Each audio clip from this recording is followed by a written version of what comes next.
बोधिसत्व परमपूज्य डॉक्टर बाबासाहेब आंबेडकरांच्या धर्मक्रांतीला समर्पण. श्रद्धा संपन्न उपासक उपासिकांनो, तथागत भगवान बुद्ध ज्ञानप्राप्ती झाल्याच्या नंतर मनुष्याला खरा जीवन मार्ग दाखवण्याच्या उद्देशाने जेव्हा पंचवर्गीय भिक्षूंना उपदेश केला, त्यानंतर धम्माची मोहीम, धम्मदीक्षेची मोहीम फार मोठ्या प्रमाणामध्ये भगवंतांनी चालवली. ज्या ज्या लोकांना सत्य आणि असत्य जाणण्याची पारख होती, ज्यांच्यामध्ये सत्य आणि असत्य समजून घेण्याची कुवत होती, जे लोक स्वतः ज्ञान अवगत करण्याच्या उद्देशाने नाना प्रकारे इकडे तिकडे ज्ञान शोधत होते, असे सर्वच ज्यांनी काही काळपर्यंत आपला वेळ तपण्यामध्ये दिला, गृहत्याग करून परिवारचक म्हणून राहिले आणि नक्कीच कोणता ना कोणता मार्ग, दुःखातून मुक्त होण्याचा मार्ग असला पाहिजे अशा शोधात अनेक वर्षापासून ज्यांनी तप करीत राहिले, असे सर्व ऋषी मुनी तपस्वी भगवंताच्या सानिध्यामध्ये येऊन, बुद्धांच्या सानिध्यामध्ये येऊन, जे राजे काही काळपर्यंत अशा तपस्व्यांच्या परिवारजकाच्या सानिध्यामध्ये असलेले, ज्यांना सत्याची जाणीव लवकरच होणारे असे राजे, महाराजे, ऋषी किंवा श्रेष्ठी, धनी लोक, हे सर्वच्या सर्व बुद्धांच्या धर्माकडे आकर्षित झाले. आपण पाहिलं की ज्यांना थोडीतरी ज्ञान अवगत करण्याची कुवत ज्यांच्यामध्ये आहे, त्याच लोकांना सत्य आणि असत्य यामधला फरक कळतो. भगवान तथागतांनी अनेक वेळा सांगितलं, असारे सारमत्युनो सारेचा सारदसिनो ते सारं नादी गच्छन्ति मिच्छा संकल्प गोचरा सारच सारतो यत्वा असारच असारतो ते सारं नादी गच्छन्ति सम्मा संकल्प गोचरा. म्हणजे ज्यांच्यामध्ये सत्याला सत्य म्हणून ओळखण्याची कुवत आहे आणि असत्याला असत्य म्हणून ओळखण्याची कुवत आहे, तेच लोक खऱ्या सत्यापर्यंत पोहोचतात, त्यांनाच खरं ज्ञान होते. आणि आपण आतापर्यंत पाहिलं, अनेक हजारो ऋषी मुनी तपस्वी, भले ते किती कर्मकांड करणारे असो, एकदम कर्मठ कर्मकांड करणारे असो किंवा नाना प्रकारची पूजा करणारे असो, होमहवन करणारे असो, अनेक वर्षापासून जटाधारण करणारे असो, त्यांना ज्ञान नावाची चीज काय आहे कळल्यानंतर ते भगवंताकडे खेचून आले. असे आपण अनेक उदाहरणं पाठीमागं पाहिले, ज्यामध्ये उर्वेल काश्यप, नदी काश्यप, गया काश्यप यांचा उल्लेख आहे. तेही तपस्वी होते, सर्व जटाधारी होते. संजयचे 250 शिष्य तेही सर्व जटाधारी होते. त्या अनेकांचं आपण उदाहरण जर घेतलं, ते काही काळपासून तपश्चर्या करीत आलेले होते. त्यांनाच खरं ज्ञान, बुद्ध जीवन जगण्याचा मार्ग शिकवत आहेत आणि हे आपल्या हिताचं आहे, म्हणून ते लोक खिचून चलत आले. आणि म्हणून असे त्यातलंच एक उदाहरण म्हणून भगवान बुद्ध एक वेळेस कुरु प्रदेशामध्ये निवास करीत होते आणि कुरु प्रदेशामध्ये तुल्लकुटीत नावाचं एक गाव होतं आणि भगवान त्या तुल्लकुटीत गावामध्ये निवास करून किंवा चारिका करत करत कुरु प्रदेशामध्ये गेले आणि त्या गावामध्ये गेल्याच्या नंतर त्या तेथील जे रहिवासी होते त्यांना कळालं की भगवान देव आणि मनुष्यांची शास्त्रा धम्माचा उपदेश करत करत आपल्या तुल्लकुटीमध्ये आलेले आहेत आणि त्यांचा उपदेश ऐकणं बरं राहते असं म्हणून तुल्लकुटी येथील रहिवासी त्या सर्वच प्रमुखांनी भगवंताचे कृतज्ञतापूर्वक आभार मानले आणि त्यांना वंदन केलं, त्यांची देशना ऐकली आणि देशना ऐकून निघून गेले. परंतु तेवढ्यामध्ये एक तरुण अतिशय तारुण्यामध्ये सुंदर तरुण आणि त्याच्याकडे पूर्वीची खूप मोठी धनसंपत्ती असणारा तरुण, त्यांच्यामध्ये देखील एका प्रमुख घराण्यात जन्माला आलेला रट्टपाल नावाचा एक तरुण होता. त्याच्या मनात विचार आला, माझ्या समजुतीप्रमाणे भगवंताने दिलेल्या उपदेशानुसार कौटुंबिक जीवनात जगणाऱ्या माणसाच्या दृष्टीने संपूर्ण शुद्ध आणि निर्दोष असे उच्च जीवन जगणे ही सोपी गोष्ट नाही. कौटुंबिक जीवन जगत असताना भगवान तथागतांनी जी शिकवणूक दिली आणि आपण व्यवहारिक म्हणजे कौटुंबिक जीवनामध्ये राहून, सांसारिक जीवनामध्ये राहून भगवंतांनी सांगितलेलं धर्म आत्मसात करणे आणि या मनुष्य जीवनाचं जे सत्य जे काय आहे, मनुष्य जीवनाच्या प्रतीची दुर्मिळता जी आहे त्या तरुणाला कळल्यामुळे हे जीवन तर असं फार अनित्य आहे आणि आता सध्या तारुण्य आहे आणि तारुण्यामध्येच भगवान बुद्ध सांगतात त्या प्रकारचा प्रयत्न आपण करू शकतो. आणि म्हणून तो तरुण त्याला लगेच कळाला आणि म्हणून मीही जर अशाच प्रकारे दाढीचे आणि डोक्याचे केस कापून टाकले आणि भगवान सांगतात त्यांच्यासोबत असणाऱ्या भिक्षूप्रमाणे मीही पित्तवस्त्र धारण केले आणि गृहत्याग करून परिवर्तन झालं तर काय हरकत आहे, असा विचार त्याच्या मनामध्ये आला. आणि ते सर्व गुरु तुल्यकोटीत राहणारे सर्व ब्राह्मण किंवा ग्रस्त फार दूर गेलेही नव्हते. अशा वेळी रट्टपाल, तो तरुण, त्या तरुणाचं नाव रट्टपाल, रट्टपालाने पाहिले की आपण पुन्हा यांच्यासोबत गेलो आणि ग्रस्ती जीवनामध्ये रममान झालो तर आपल्याला श्रेष्ठ प्रकारचं जीवन जगता येणार नाही. म्हणून परत तो आला आणि भगवंतांना वंदन करून त्याचे आपल्या मनातील विचार भगवंतांना सांगितले आणि प्रवचन आणि उपसंपदा देऊन त्यांच्या संघात आपल्याला प्रवेश देण्याची भगवंताला विनंती केली. भगवान, मला परिपूर्णपणे आपल्या जीवनाचं, आपल्या धर्माचं आचरण करायचं आहे. माझ्या जीवनामध्ये मला परिवर्तन करून यायचं आहे आणि भगवान मी आपल्या संघामध्ये राहू इच्छितो, तेव्हा मला दीक्षा आणि उपसंपदा द्या अशी विनंती केली. परंतु भगवान बुद्धाने त्याला असं विचारलं, तुझ्या मातापित्यांची संमती आहे का? तर तो म्हणाला, नाही भगवान, ज्यांच्या मातापित्यांची संमती नाही त्यांना मी प्रवचन देत नाही.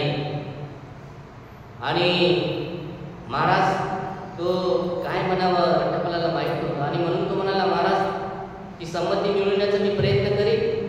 तो तरुण मनुष्य म्हणाला आणि उठून मोठ्या आदराने भगवंताचा निरोप घेऊन तो आपल्या आईवडिलांच्याकडे गेला. त्याने त्यांना आपले विचार सांगितले आणि भिक्खू होण्यासाठी त्यांची परवानगी मागितली. आईवडिलांनी पुढील प्रमाणे उत्तर दिले, बाळा रट्टपाल, तू आमचा एकुलता एक मुलगा आहेस आणि आमचा फार लाडका आहेस. तू सुखाने जगत आहेस आणि तू सुखानेच वाढला आहेस, सुखातच वाढला आहेस. दुःखाचा तुला मुळीच अनुभव नाही. जा, खा, पी, मजा कर आणि सुखाने सत्कृत्य करत राहा. आम्ही तुला संमती देत नाही. माझ्या अशा प्रकारे तुझ्या मृत्यूने आम्ही अनाथ होऊ असं त्यांना वाटत होतं की रट्टपाल भिक्षू होण्यासाठी संमती मागित आहे म्हणजे एक प्रकारे मृत्युमुखी पडल्यासारखं आहे की काय, कायमस्वरूपी निघून झाल्यासारखं आहे की काय.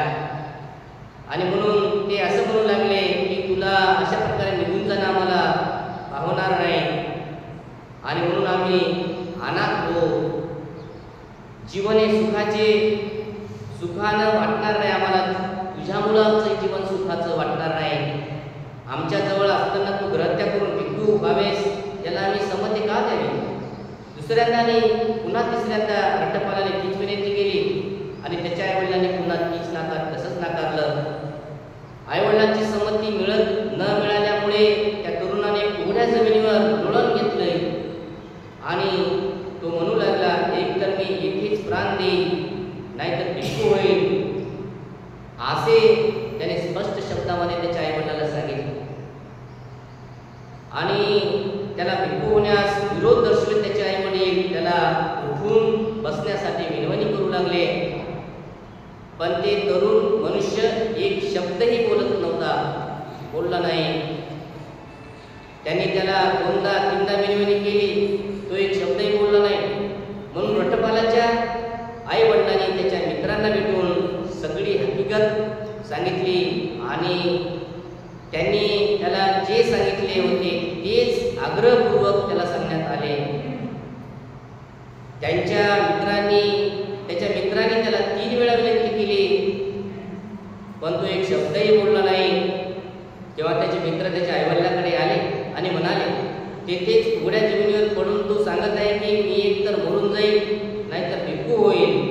जर तुम्ही त्याला संमती दिली नाही तर तो कधीही जिवंत उठणार नाही. पण तुम्ही जर त्याला संमती दिली तर तो भिक्खू झाल्यावर तुमच्या दृष्टीस तरी पडेल. जर भिक्खू होऊन राहणे त्याला आवडले नाही तर तो दुसरे काय करू शकेल? तो इथेच येईल, तुमच्याकडे येईल, म्हणून त्याला तुम्ही संमती द्या. अशा प्रकारे रट्टपालाच्या मित्राने त्याच्या आईवडिलाला सांगितलं आणि समजावून सांगितलं, इथे असा जमिनीवर पडून तो मृत्युमुखी पडला तर मग काय पाहणार? भिक्खू म्हणून जीवन जगत असेल, जिवंतपणे इकडे तिकडे वावरत असेल, कधी ना कधी तुमच्या दृष्टीस येईल, कधी ना कधी तुम्ही किंवा त्यांना पाहू शकाल, काही दान भोजन दान कधी देऊ शकाल. अशा पद्धतीने त्याच्या मित्राने रट्टपालाच्या आईवडिलांचे मन वळविले आणि ते लगेच म्हणाले, ठीक आहे, मी संमती देतो, पण तू जेव्हा भिक्खू होईल तेव्हा त्याने इथे आमच्याकडे येऊन आमची भेट घेत राहिली पाहिजे, आमच्याकडं भेटीला आलं पाहिजे, आम्हाला पाहायला मिळालं पाहिजे. अशा प्रकारे रट्टपालाच्या आईवडिलाने एक आठ घातली आणि रट्टपालाचे मित्र त्याच्याकडे गेले आणि त्याच्या आईवडिलांनी संमती दिल्याचे त्याला सांगितले. परंतु तो भिक्खू झाल्यानंतर त्यांना भेटण्यासाठी आले पाहिजे हेही सांगितले. तेव्हा रट्टपाल उठला आणि थकवा दूर झाल्यावर त्याच्या मनामध्ये फार प्रसन्नता निर्माण झाली, उत्सुकता होती. भिक्खू म्हणून जीवन जगायचं आहे, गृहस्थी जीवनामध्ये राहून सर्वश्रेष्ठ या जीवनाला न्याय देऊ शकणार नाही, सर्वश्रेष्ठ जीवन करू शकणार नाही. या मनुष्य जीवनाची दुर्मिळता दुर्लभता लक्षात घेऊन रट्टपालाला तशा प्रकारची संमती मिळाल्याबरोबर त्याच्या सर्व चेहऱ्यावर प्रसन्नता आली, थकवा दूर झाल्यासारखं वाटू लागलं, मनामध्ये प्रचंड उत्साह होता आणि त्या उत्साहामध्ये रट्टपाल तयार होऊन लगेच उठून भगवंताकडे गेला आणि भगवंताकडे गेल्याच्या नंतर भगवंताला अतिशय नम्रतेने वंदन केलं आणि बसून तो भगवंताला म्हणाला, भगवान, मी भिक्खू होण्याबद्दल आईवडिलांची संमती मिळवली आहे. भगवान, आता मला भिक्खू बनवलं पाहिजे, मला संघात प्रवेश द्या भगवान, अशी माझी भगवंताला विनंती आहे. नंतर भगवंताच्या संघात त्याला प्रवेश देण्यात आला आणि तुल्यकोटी तेथे आवश्यक तितके दिवस राहून पंधरवड्यानंतर भगवान बुद्ध भिक्षा यात्रेसाठी चारिकेसाठी श्रावस्तीकडे जाण्यास निघाले आणि त्या ठिकाणी अनाथ पिंडकाच्या सुखदायी चेतवनात त्यांनी वस्ती केली. हळूहळू भगवान तुल्यकोटी भूप्रदेशामधून तुल्यकोटीहून पंधरवाड्यापर्यंत काही काळपर्यंत भगवंतांनी तुल्यकोटीमध्ये भूप्रदेशामध्ये अतिशय सुंदर असा उपदेश दिला. कारण भूप्रदेशचे लोक आधीच शिलामध्ये परिपूर्ण होते, ते इतके परिपूर्ण होते की थोड्या छोट्यातलं छोटं शील उल्लंघन होऊ नये यासाठी ते अतिशय काळजीपूर्वक वावरत असत. आणि म्हणून भगवंतांनी त्यांना विशेष अशा प्रकारचा महासत्यपठणाचा उपदेश गुरु प्रदेशामध्ये केला आणि गुरु प्रदेशामध्ये जो की कायानुपसना, चित्तानु वेदनानुपसना, चित्तानुपसना आणि धम्मानुपसना, तिथे भगवान बुद्धांनी त्यांना सीधा सीधा अभिधम्म शिकवला, धम्म पूर्णपणे शिकवला. ते तेवढ्या तशा प्रकारच्या समजून घेण्याच्या ऊतीचे लोक त्या प्रदेशामध्ये असल्यामुळे काही काळ राहून भगवंतांनी त्यांना सुंदर असा महासतीपट्टणाचा उपदेश केला. आणि आपला तो सर्व उपदेश संपल्याच्या नंतर भगवान पुढे श्रावस्तीकडं जैतवन आरामामध्ये चारिका करण्यासाठी निघाले आणि तिने त्याची वस्ती केली. ज्या आदर्शाच्या शोधासाठी तरुण लोक ग्रहत्याग करून ग्रहीत भिक्खू होतात, त्या जीवनाची सर्वश्रेष्ठ तशा प्रकारच्या जीवनाचा सर्वश्रेष्ठ आदर्श भिक्खू रठ्ठपालला हे सर्व एकांतवास, कष्ट, दृढता, निस्वार्थता यांनी परिपूर्ण असे जीवन जगल्यावर त्याला जो लाभ मिळायला पाहिजे होता तो लवकरच मिळाला. रठ्ठपालाने ज्या ध्येयाने सर्वस्वाचा त्याग केला, ज्या ध्येयाने भगवान तथागतांचा धम्म समजून घेण्यासाठी आणि त्यांच्या धम्माप्रमाणे आपली वर्तणूक किंवा आपलं जीवन जगण्यासाठी त्यांनी जे काही त्याग केला होता, जे फळ मिळवण्यासाठी त्यांनी प्रयत्न केले होते, ते काही कालावधीमध्येच त्याने ते सर्व मिळवलं. नंतर तो भगवंताकडे गेला आणि भगवंताला वंदन केल्यावर एका बाजूला बसून भगवंताला म्हणाला, भगवंताच्या अनुज्ञेने आई वडिलांना भेटायास जायची माझी इच्छा आहे भगवान. बरेच दिवस झाले भगवान आई वडिलांना भेटावं असं वाटते. ते जिवंत आहेत तोपर्यंत त्यांना भेटलं पाहिजे. अशा प्रकारची चित्ताची चेतना किंवा अशा प्रकारचं आपलं म्हणणं रठ्ठपालाने भगवंताला म्हणून दाखवलं. तेव्हा रठ्ठपालाच्या मनातील विचारांची आपल्या मनात बारकाईने तपासणी करून भगवान तथागत परिचित विचारण असल्यामुळे, दुसऱ्यांच्या चित्ताची चेतना जाणणारे असल्यामुळे भगवान बुद्धांनी लगेच रठ्ठपालाच्या चित्ताची चेतना जाणली. बरोबरच रठ्ठपाल घराकडे जातो म्हणत आहे. घराकडे गेल्याच्या नंतर पुन्हा तो गृहस्थी जीवनामध्ये रममाण होऊ शकतो का, त्याला गृहस्थी जीवन पुन्हा चांगलं वाटू लागलं का, हे जेव्हा पाहिलं तेव्हा रठ्ठपालाच्या मनामध्ये परिपूर्णपणे विरक्ती आली होती. परंतु आई वडील आहेत म्हणून त्यांना सांगितल्याप्रमाणे भेटायला गेलं पाहिजे, म्हणून रठ्ठपाल एकदम परिपूर्ण शुद्ध मनाने जात आहे हे भगवंताने ओळखलं आणि आपल्याला मिळालेल्या शिक्षणाचा त्याग करून सामान्य माणसाचे खालच्या पातळीवर जीवन जगण्याची त्याची कधीही इच्छा होणार नाही हे भगवंताने ओळखलं. आणि भगवंताने त्याला केव्हाही जाण्याची तशी अनुमती दिली. तो उठून अत्यंत आदराने भगवंताचा निरोप घेतल्यावर आपला बिछाना बाजूला ठेवून त्याने आपले चिवर भिक्षापत्र हातात घेतले आणि भिक्षा यात्रेसाठी तो तुल्यकोटी ज्या तुल्यकोटीमधून तो आला होता त्या गावामध्ये भिक्षाटन करण्यासाठी रठ्ठपाल गेला. आणि त्या ठिकाणी त्याने गुरुराजाच्या मृगवनात वस्ती केली. ज्या मृगवनामध्ये गुरुराजाचं वन होतं ते मृगवन, तिथे हरणांचे खूप मोठे कळप तिथे पण होते. आणि दुसऱ्या दिवशी सकाळी लवकरच चिवर वस्त्र परिधान करून आणि भिक्षापत्र घेऊन तो भिक्षेसाठी नगरात गेला, गुरु प्रदेशामध्ये, गुरुनगराच्या तुल्यकोटीत नगरात. आणि येथे भेदभाव न करता बरोबर फिरत असताना भिक्षाम देही एक दिवसाचा अनाज मिळवण्यासाठी, एक दिवसाची गुजराण करण्यासाठी, अन्न मिळवण्यासाठी रठ्ठपाल तुल्यकोटीमध्ये भिक्षाटन करीत असताना तो आपल्या वडिलांच्या घरी गेला. कोणताही भेदभाव न करताना रस्त्यापासून सुरुवात केली. काही घरं भिक्षा मिळाली नाही, परंतु भिक्षा मागत मागत आपल्या वडिलांच्या घरी गेला आणि त्याचे वडील घरातील दिवाणखान्यात आपले केस विचारित होते. त्यांनी रट्टपालाला दुरून येत असताना पाहिले आणि ते म्हणाले, अशाच या वैराग्य धारण केलेल्या अशाच एका वैराग्याने माझ्या एकुलत्या एक लाडक्या मुलाला भिक्खू करून टाकले. याप्रमाणे स्वतःच्या वडिलांच्या घरी रट्टपालाला काहीही मिळाले नाही. नुसता नकार तर नाहीच नाही, मात्र शिव्या मिळाल्या.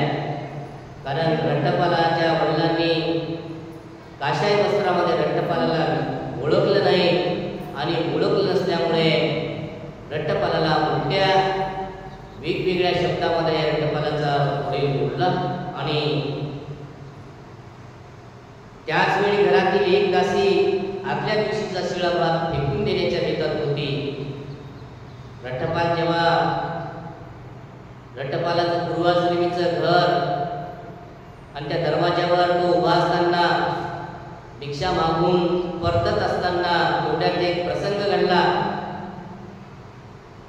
रात्रीचा असणारा शिळा भात, त्याच्या घरी खूप मोठे दासी नोकरचाकर, खूप प्रचंड धनी असणारा असल्यामुळे रात्रीचा उरलेला भात ते फेकून देण्याच्या बेतात होती. आणि फेकून देत असताना रट्टपालाने ते दृश्य पाहिलं. आता ती भात फेकून देत आहे तेव्हा रट्टपाल त्या फेकून देणाऱ्या त्या स्त्रीला म्हणाला, भगिनी, ते जर तू टाकून देणार असतील तर ते खाली टाकून देऊ नको, ते माझ्या पात्रात टाक, माझ्या पात्रामध्ये टाकाच, त्यावर मी माझी आजची गुजराण करेन. आणि त्याच्या भिक्षापात्रामध्ये ते भात टाकीत असताना, भात घालीत असताना त्याचा आवाज, त्याचे हात, त्याचे पाय त्या दासीने ओळखले. तो नेहमी तो तिथं प्रचंड धनी असल्यामुळे, एका धनी श्रेष्ठीचा मुलगा असल्यामुळे त्याच्याच परिवारातली ती असणारी मधली दासी, घरची दासी, तिने ते ओळखलं आणि ओळखून सरळ रट्टपालाच्या आईकडे गेली आणि आईकडे जाऊन रट्टपालाच्या आईला म्हणाली, मालकीनबाई, धाकटे धनी आपल्या दारावर आलेले आहेत, म्हणजे तुमचा पुत्र रट्टपाल आपल्या दारावर आलेले आहेत, अशी ती दासी सांगत होती. तेव्हा रट्टपालाची आई, तिला आनंद झाला आणि तेवढ्या आनंदाच्या भरामध्ये लगेच म्हणाली, जर ती ही गोष्ट खरी असतील तर तू यानंतर यापुढे दासी राहणार नाहीस, तुला मी अशा प्रकारचं बक्षीस देईन.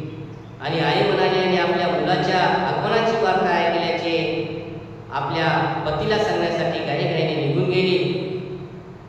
मध्ये आपल्या पतीला सर्व वृत्तांत सांगावं, रट्टपालाचा आपल्या दरवाजावर आलेला आहे आणि आपण त्यांना भेटावं. तेव्हा इकडे पात्रामध्ये भात मिळाल्यामुळे लगेच तिथे जवळ कुंपणाजवळ बसून रट्टपाल तो शिळा भात खात असताना त्याच्या पित्याने, त्याचे माता पिता तिथे आले आणि म्हणाले, बाळ, तू शिळा भात खात आहेस, हे खरे आहे काय? तू आपल्या स्वतःच्या घरी का येत नाहीस? तेव्हा रट्टपालाने त्या घराचा त्याग केल्यामुळे, आता त्या घराशी कोणत्याही प्रकारचं नातं राहिलं नसल्यामुळे तो लगेच म्हणाला, ग्रहत्याग करून ग्रहहीन बनलेल्या आम्हाला घर असले, मी तुमच्या घरी आलो होतो पण मला तिथे काही मिळाले नाही, नुसता नकारही नाही पण शिव्या मात्र मिळाल्या. तेव्हा रट्टपालाचा वडील म्हणू लागला, हे बाळ, आपण घरात जाऊ. रट्टपालाने नकोच, लगेच नाकारलं, नको ग्रस्ता, आमचे आजचे माझे जेवण झाले आहे.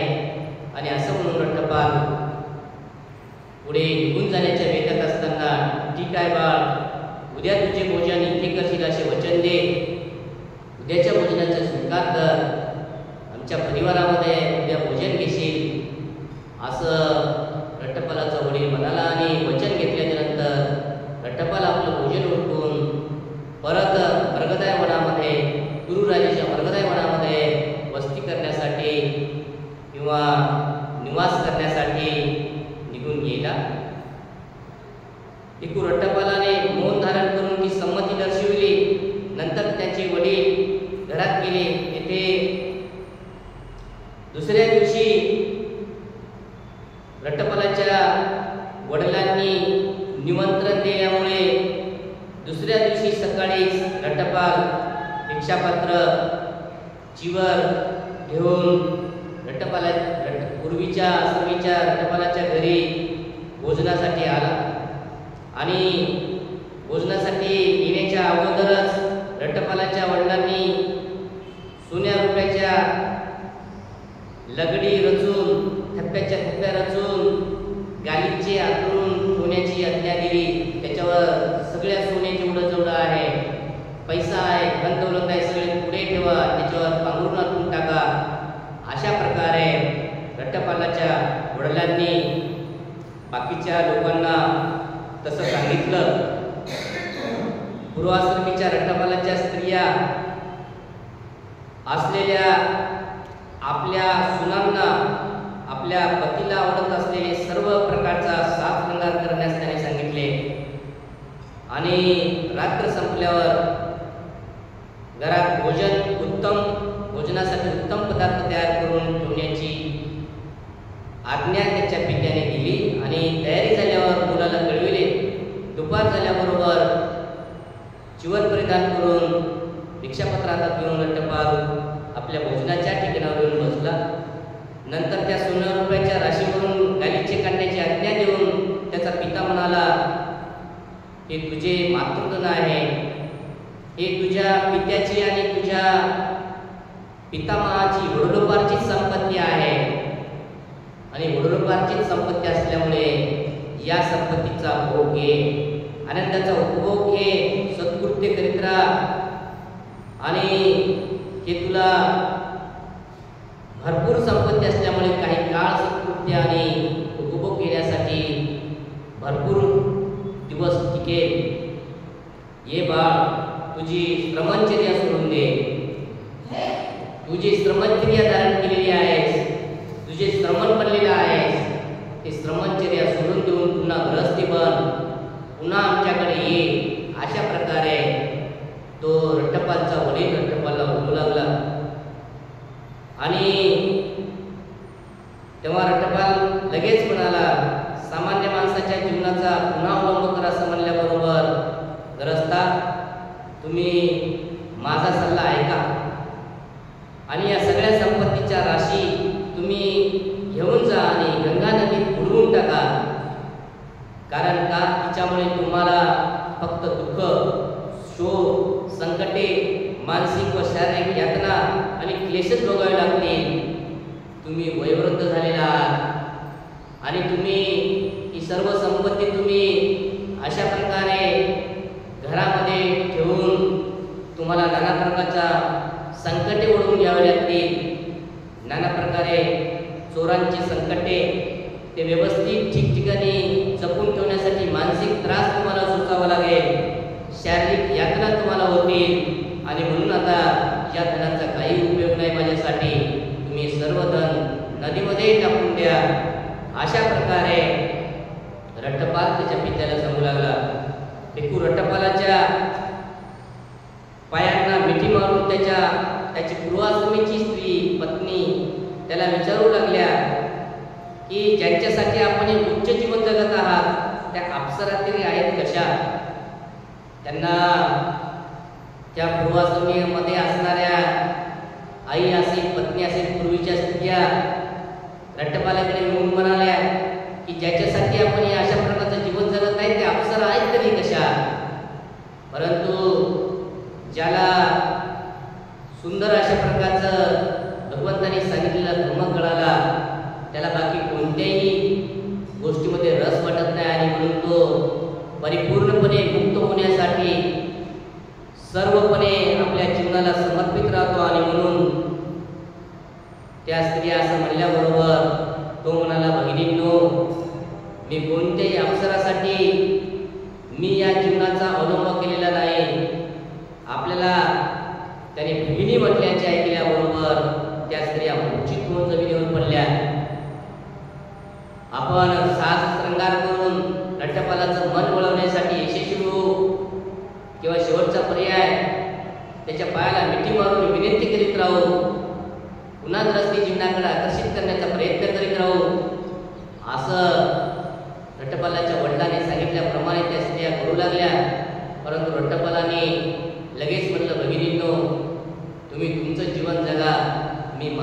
जगत आहे आणि मला याच जीवनामध्ये धन्यता वाटत आहे.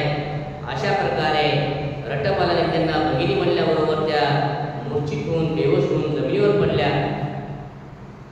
रट्टपाल आपल्या पित्याला म्हणाला, गरजदार मला अन्न द्यायचे असेल तर द्या, मला अशा प्रकारचा त्रास देऊ नका. मला या कोणत्याही गोष्टीमध्ये तुमच्या धनापासून किंवा अशा प्रकारच्या संपत्तीपासून कोणताही लोभ राहिलेला नाही आहे. मला काही केले दिले नाही आहे. मला फक्त तुम्ही भोजनाचं निमंत्रण दिल्यामुळे मी भोजनासाठी आलेलो आहो. मला भोजन द्या आणि द्यायचे असेल तर द्या, पण त्रास देऊ नका. तेव्हा रट्टपालाचा वडील म्हणाला, भोजन तयार आहे बाळ, सुरुवात कर. पिता म्हणाला आणि मुलगा पोटभर जेवेपर्यंत त्यांनी त्याला उत्तमोत्तम पदार्थाचे भोजन दिले.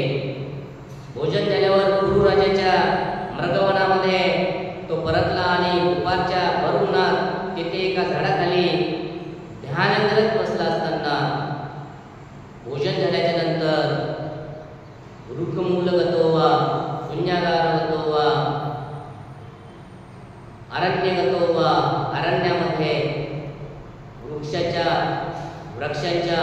बुडापाशी वृक्षांच्या बुडाकडे झाडाकडे पाठ करून जिकडे पूर्व दिशा आहे तिकडे तोंड करून ध्यानाला बसला असताना पूर्ण वेळ रट्टपाल अनित्य दुःख आणि अनात्म अशा प्रकारचं ध्यान करीत असताना आपण पाहायला येण्यापूर्वी ते वन स्वच्छ करून ठेवावे तशी राजाने त्याच्या सेवकाला आज्ञा दिली होती.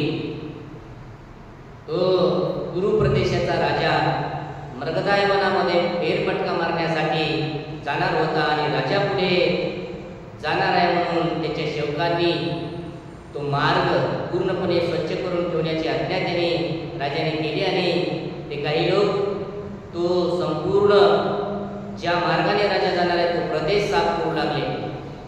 तेवढ्यामध्ये त्या साफसफाई करणाऱ्या सेवकांनी एका झाडाखाली रट्टपाल बसला असल्याचे पाहिले आणि ती बातमी राजाला जाऊन सांगितली. वन व्यवस्थित आहे, आम्ही जिथपर्यंत तुम्ही फेरफटका मारणार आहात तिथपर्यंत आम्ही सर्व व्यवस्थित करून ठेवलेले आहे, सर्व वन व्यवस्थित आहे. परंतु ज्याच्याविषयी महाराजांनी अनेक वेळा ऐकलेले आहे, जो अतिशय उच्च कुळातून असून अतिशय धनसंपत्ती असणारा, अतिशय तारुण्यामध्ये रट्टपाल नावाचा तरुण, जो की आपल्या सर्वस्वाचा त्याग करून भगवान बुद्धांच्या संघामध्ये सहभागी झाला होता, तोच रट्टपाल आज आपल्या मृगवनामध्ये येऊन एका झाडाखाली ध्यान करीत आहे महाराज. अशा प्रकारे तो कुरु प्रदेशाच्या राजाचा सेवक त्या राजाला म्हणाला आणि आज मनाची काळजी करण्याचे कारण नाही. तेव्हा हे सर्व वृत्तांत ऐकल्यामुळे खरोखरच त्यांनी खूप काही ज्ञान अवगत केल्याचं आहे, तेही बातमी राजाच्या कानावर होती.